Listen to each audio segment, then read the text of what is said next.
Sejak daripada dulu lagi telah pun diperingatkan kepada kita, hidup ni jangan mudah terpesona, terpedaya, malah tertipu dengan luaran semata-mata. Dunia sekarang kan dunia packaging, dunia bungkusan tu cantik daripada isi.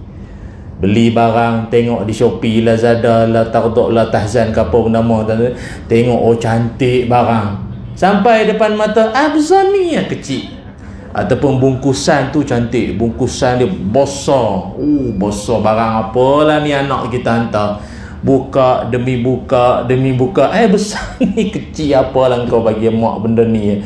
Jadi dia punya kotak tu kadang cantik, indah rupa dari khabar. Maka begitulah juga dengan keadaan manusia. Nampak luaran, nampak alim, soleh, sembang sikit, bersin pun istighfar, orang alhamdulillah. Ada syem astaghfirullah, mulut berzikir semua, sedia berzikir Allah gitu.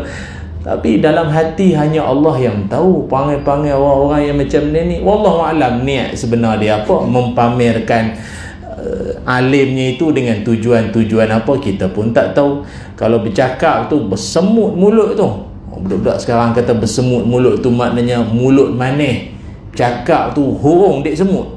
Manis ayatnya itu, tapi dalam hati hanya Allah yang tahu. Sebab itu tuan-tuan, bila kita sebut saja golongan ulama atau orang alim ini, sebenar-benar orang alim ini Allah Ta'ala sebut dalam Quran, innama yakhshallaha min ibadihil ulama. Hanya sahaja yang takut, sebenar-benarnya takut pada Allah itu adalah golongan alim ulama. Takut di sini dalam erti kata disebabkan dia terlalu kenal Allah. Dia kenal Allah sungguh, menyebabkan dia takut. Orang hak jenis tak berapa tahu tentang zat Allah, kekuasaan Allah, tak berapa tahu, dia tak berapa rasa takut sangat. Semayang Zuhur tu lagi 5 minit nak asar baru semayang Zuhur. Drama habis baru semayang Maghrib. Dia tak ada rasa takut sangat. Gerun pasal dia ingat Allah Ta'ala ni Allah Maha Pengampun. Lewat sikit ni ampun je lah, taubat je lah, tunggu Ramadan tak lama, nangis-nangis sikit Allah ampun lah. Dia ingat Allah Ta'ala tu pak saudara apa, boleh meja-ejah bincang-bincang gitu. Tuhan bagi tarik nyawa, situ juga mati depan TV Maghrib tak sempat padan muka, meninggal dalam ceramah tak apa lagi. Baik itu tuan-tuan, kita ini kalau dalam hidup, golongan yang paling takut pada Allah, kata Allah Ta'ala, ialah orang-orang yang berilmu, para ulama ini. Dan orang alim ni banyak kelebihan dia. Dalam hadis Nabi Muhammad sallallahu alaihi wasallam, Nabi ada menyebutkan, innallaha wa malaikatahu wa ahlas samawati wa ahlil ardi hatta namlata fi juhriha wal hitana fil bahri la yusalluna 'alal muallimina nasil khair. Kata Nabi sallallahu alaihi wasallam, sesungguhnya Allah dan para malaikat dan seluruh penduduk langit dan seluruh penduduk bumi. Dan Nabi detail lagi, terperinci lagi, penduduk bumi itu siapa? Fasa 3A bandar Seremban Selatan saja ke? Sampai ke Selangor saja ke? Tidak. Nabi kata sampai semut dalam lubang, ikan dalam laut.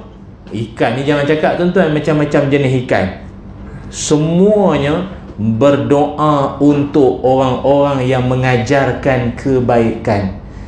Sebab itu golongan guru-guru, tak kisahlah asatizah, ustaz-ustazah, cikgu-cikgu, semua bertuah. Karier kejaya sebagai guru ni mulia di sisi agama. Semua makhluk binatang, bukan orang lagi dah, ikan, semut dalam lubang, semua berdoa kesejahteraan untuk orang yang mengajarkan kebaikan. Tapi dalam hadis tu Nabi sebut mualliminan nasil khair, mengajarkan segala benda baik. Baik itu dalam dunia ni tuan-tuan, agak-agak tuan-tuan, guru mana yang paling banyak sekali, kalau kena gaya caranya itu, dialah pahala paling banyak, berpanjangan pahalanya. Guru mana? Cikgu apa? Sempena daftar pertama, hari pertama ni guru yang jenis mana pahala berpanjangan pahala dia? Agak guru apa? Pendidikan jasmani, bolehlah. Lain agak-agak tuan-tuan, lambatlah, kita pun masa limit malam ni. cikgu lesen sekolah memandu. Dengan syarat bukan jenis maki hamum carut lah. Pasal apa? Segala orang alim yang ada atas muka bumi ni takkan mampu memandu kalau tak diajar oleh cikgu sekolah memandu. Penceramah-penceramah yang boleh memandu datang ke sini pun asbab belajar daripada cikgu sekolah memandu. Jadi banyak pahalanya itu. Banyak pahala. Tu pun kalau anak muridnya tu buat kerja senonoh lah. Buat tak senonoh tak masuk campur. Tapi kalau anak muridnya tu kau jadi mufti ke, jadi orang soleh, ulama besar ke tu, dia tumpang pahala. Dia tumpang pahala. Jadi besar pahala orang yang mengajarkan kebaikan pada orang lain. Dan orang alim ni juga, orang yang banyak ilmu ni juga salah satu daripada golongan yang digeruni oleh syaitan-syaitan. Syaitan ni dia tak berapa gerun sangat dengan manusia kecuali beberapa jenis orang. Salah satunya faqihun wahidun asyaddu ala syaitani min alfi abidin. Kata Nabi SAW, satu orang yang faqih, orang yang banyak ilmu, lebih digeruni, dia seorang saja, satu orang alim, lebih digeruni oleh syaitan-syaitan semua berbanding 1000 orang ahli ibadah. Ahli ibadah. Ahli ibadah ni jenis apa? Jenis kalau puasa tu Isnin, Khamis, puasa Arafah, puasa Ashura, segala puasa dia pulun. Apa? Yang solat, yang sunatnya, yang macam-macam dia jenis. Yang sunat pun macam-macam, yang semayang malam, semayang macam-macam lah, semua dia pulun. Tapi jenis orang kuat ibadah macam tu tak boleh challenge orang alim. Orang alim ni walau dia seorang, syaitan takut. Syaitan takut. Walaupun dia seorang, nak dibanding dengan 1000 orang ahli ibadah. Pasal ahli ibadah ini bukan semuanya alim. Dia kuat ibadat, tapi ilmu kadang-kadang tengok juga. Ada orang kadang ahli ibadah dan rajin menuntut ilmu, bagus.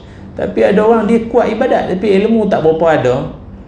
Kuatlah ibadatnya tu, pas mayang asar bangun sembahyang ba'diyah. Tanya haji mayang apa? Ini kita pahala lebih sembahyang sunat ba'diyah asar. Syaitan guling gelak.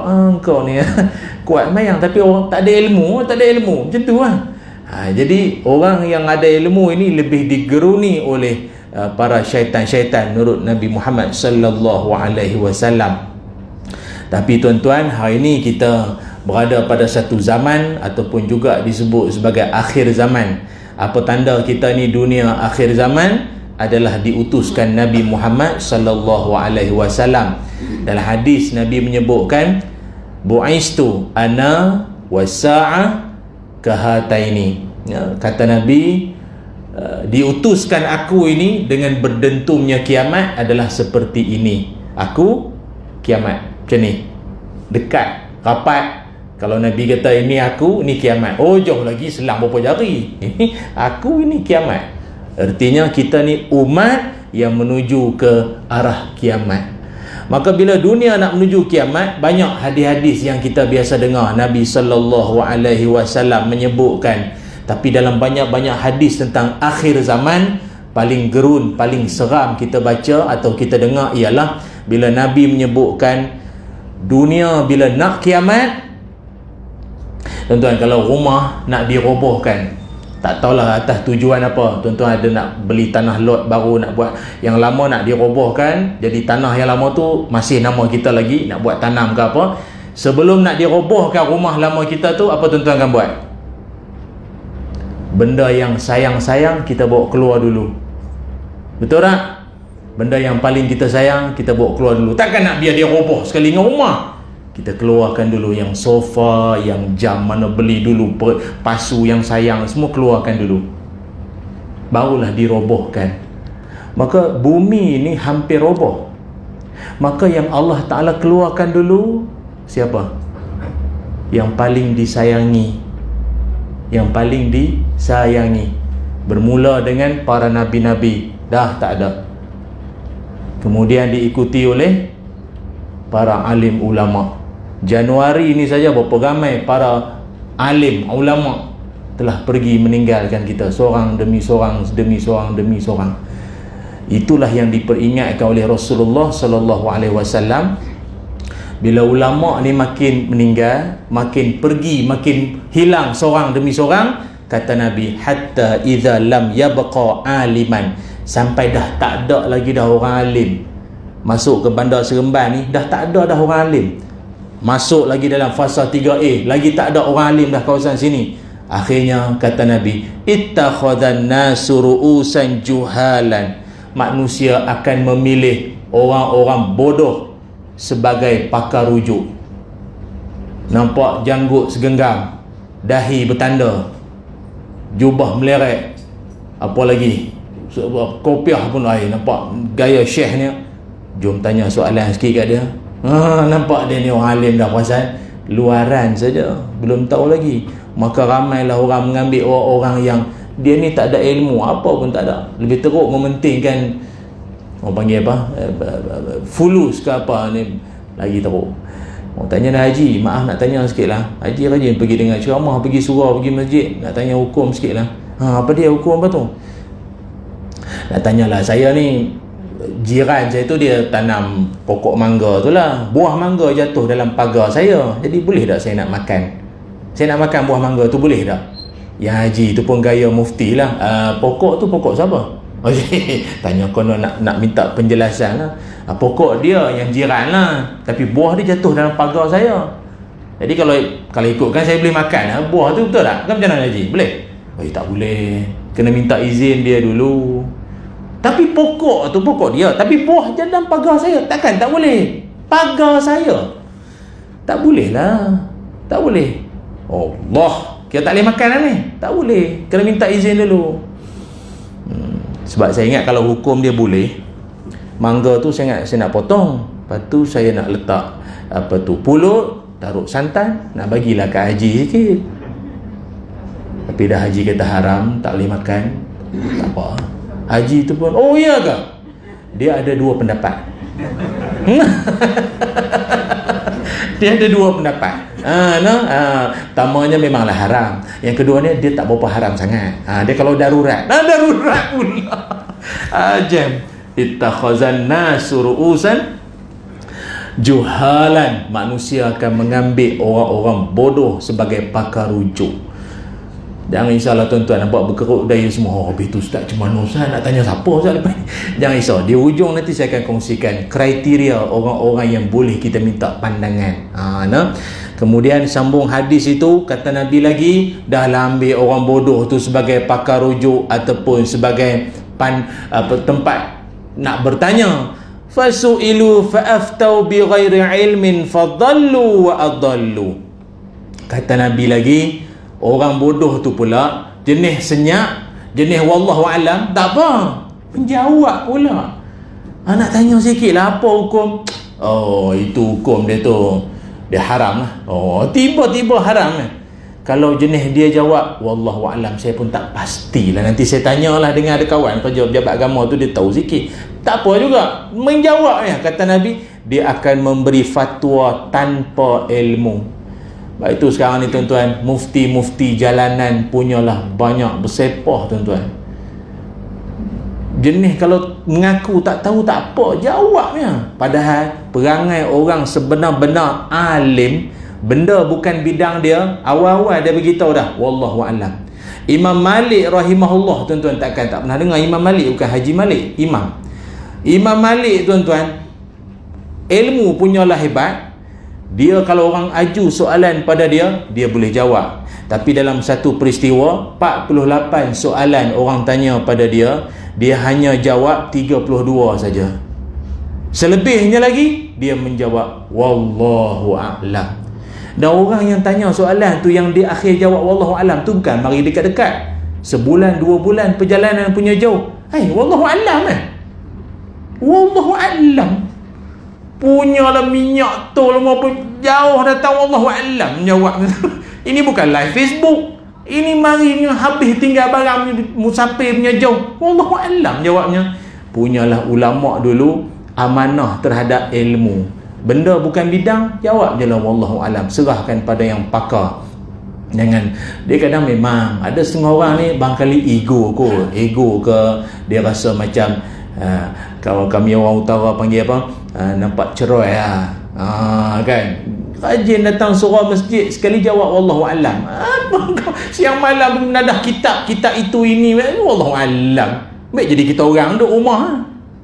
Jadi ingat, itu kadang pun tusukan syaitan juga. Jawab je lah, jawab je lah wallahu alam semua itu.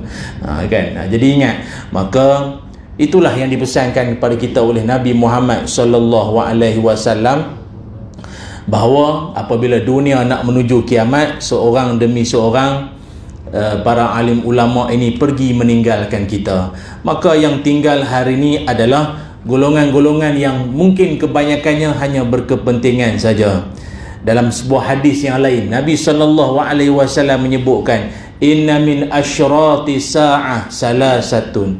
Kata Nabi, tanda-tanda dunia nak menuju kiamat itu ada 3. Saya sebut salah satunya, iaitu ihdahunna ayyal tamisal ilmu indal asaghir, iaitu manusia akan mengambil ilmu daripada orang-orang kecil.